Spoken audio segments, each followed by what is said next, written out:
What does it look like to love so perfectly that fear is cast out of your entire existence? That you're living a completely fearless life?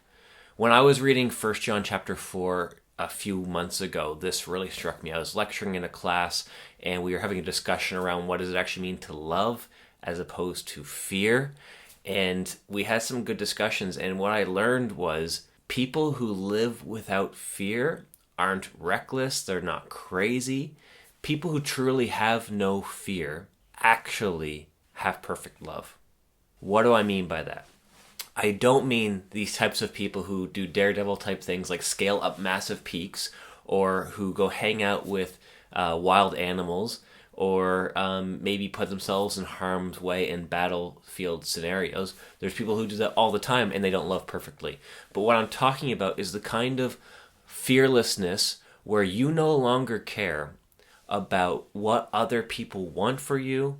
You don't care about what other people expect of you. You don't care of what how the world is operating. You only care about love.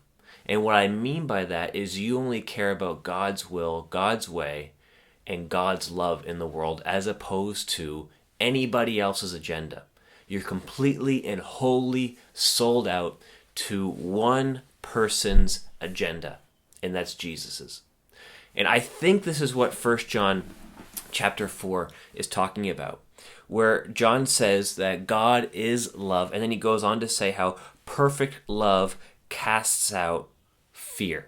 What I think that looks like is somebody who is probably adored by tons of people, as you would maybe hope or expect or think, but I simultaneously think that's somebody who also would be killed and hated and talked down to and maybe crucified because they don't want to play by the rules of everybody else in the world. While I'm looking at this passage, I can't help but also think, why is John contrasting love and fear as opposed to love and hate? Well, because I think the only reason, according to what John is writing, that people hate is because of fear. That is the reason why they hate. Where fear is actually the root of sin. People say, well, pride is the root of all sin. Yes, I would say that, but fear is a close second. Where the reason why we can't love in the world is because fear is dominating. But if love so invades our hearts, so invades our lives, this love of God, this love of Christ through the Spirit comes into our lives, and there's a sense of perfectedness in love, then there is actually no place for fear. Fear has no place in an ecosystem, in a world, in a being like that. And clearly Jesus was this person who loved perfectly and had no fear, in the sense that he only wanted to do what God wanted him to do, and that was it.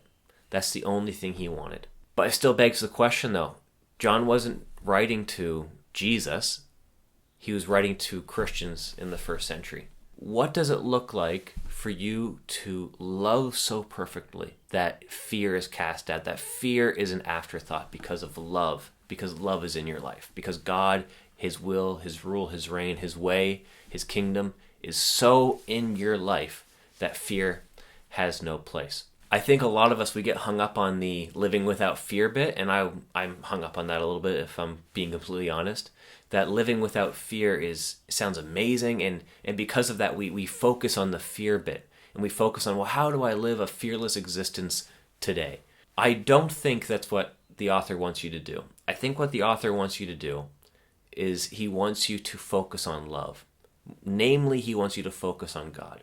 And if you do what God asks of you to do, which is to love, you no longer live a fearful existence.